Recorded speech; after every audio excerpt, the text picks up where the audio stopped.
Hey, welcome to my channel. My name is Leah, and I'm sharing my journey of how I am pursuing a career in financial planning as a career changer.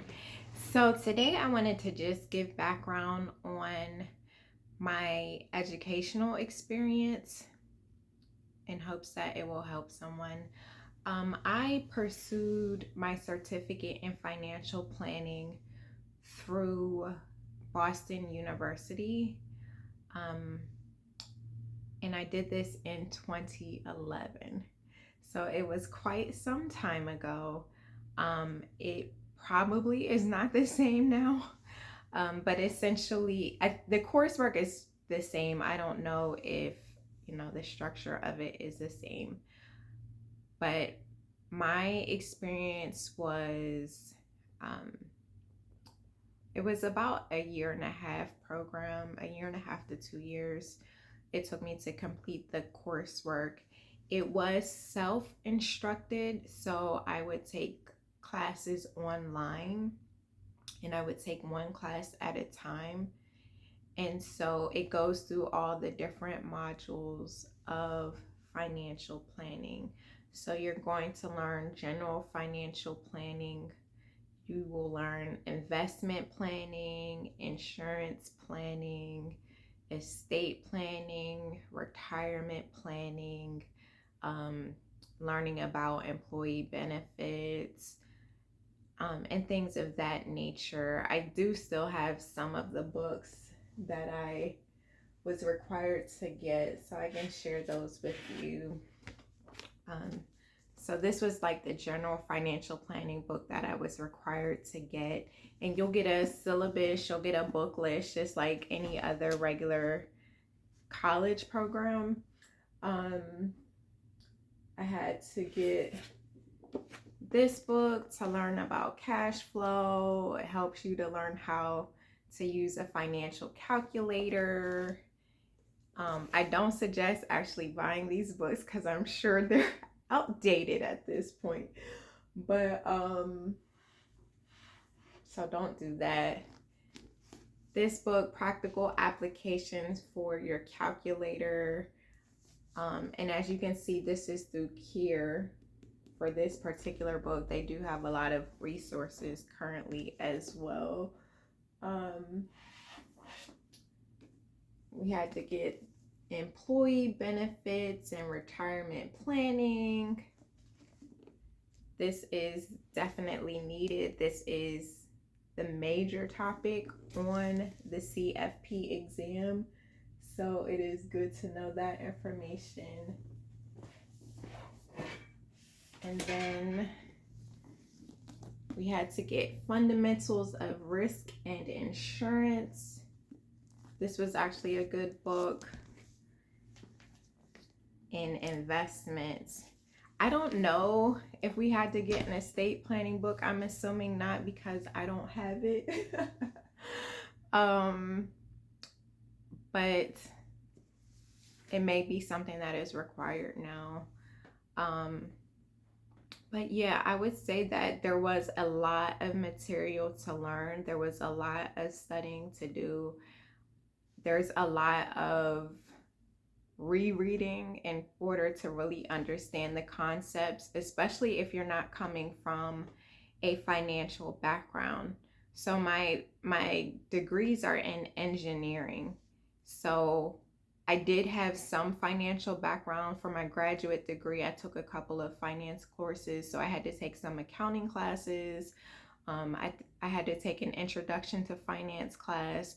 So I had that, but the material you're studying for financial planning is different. What I studied was more towards corporate finance, whereas financial planning is, personal finance.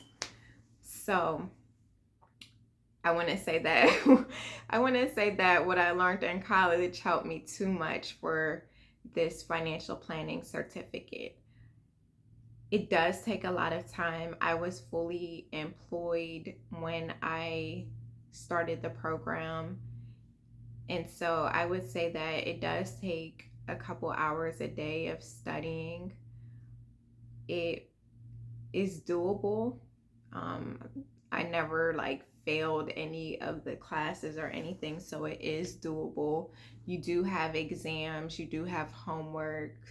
Um, I believe there were times where we had to do responses. So you have a live instructor, even though you are doing a self paced course. Like there are tasks that your instructor will give you. So sometimes I had to post messages on a class board and we had to respond to each other. So I'm not sure once again if that is still the case, but that was what I had to do then.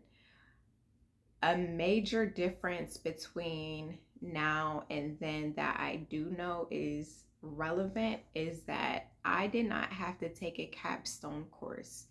If you are pursuing this now, you do have to take a capstone course.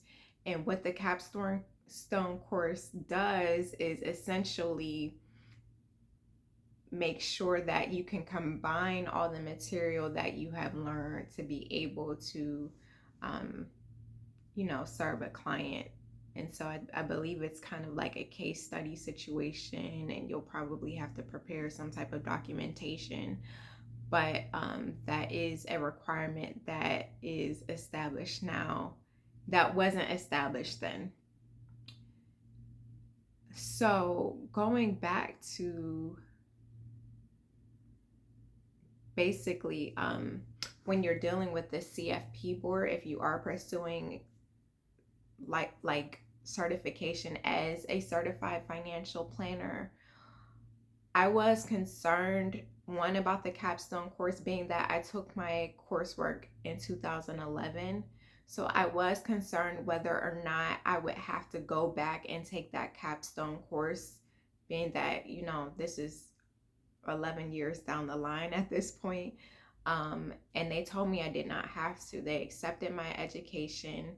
When I submitted my education to the CFP board, and that is at cfpboard.net, I had to go back to Boston and not physically go back, but I had to give them a call um, and ask them to submit my education to the CFP board. And once that was done, the CFP board verifies that I completed that coursework and they approved it. And I guess because I took the coursework before the cutoff date of when you need to have the capstone course, I guess that's why they still accepted it. Um, yeah. So once you do have to have a degree in order to have your designation as a certified financial planner. Um, So, I did that. What I had to do for that portion was just submit my transcript from my college and then submitting proof that I completed the financial planning coursework. It does, so you do want to go on cfpboard.net because you have to get this coursework done through one of their accredited places. And you have a lot of options. So that's something that's good to look into. Another thing is you can actually get a degree in financial planning. And so if you want a more in-depth knowledge, then I suggest getting the degree in financial planning. There are schools that are well known for it, like Kansas State University. There's a school in California. Don't start me to line what the name is. But and there are some firms, like some really highly regarded reputable firms, that will not even consider you if you do not have a degree in financial planning. Some even want advanced degrees. And so that is something to consider. You want to consider what type of firm you want to look for. If you do have a specific firm in mind, you kind of want to have an understanding of their values, what they want in their advisors, so that you can make that determination on whether or not a simple certificate is going to be acceptable to them, or if they actually want you to be a degreed professional in financial planning. So that is all I have from an educational standpoint.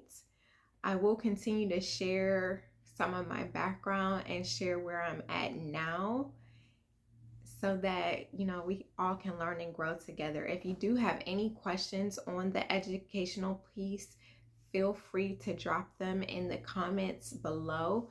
Don't forget to subscribe and have a great week.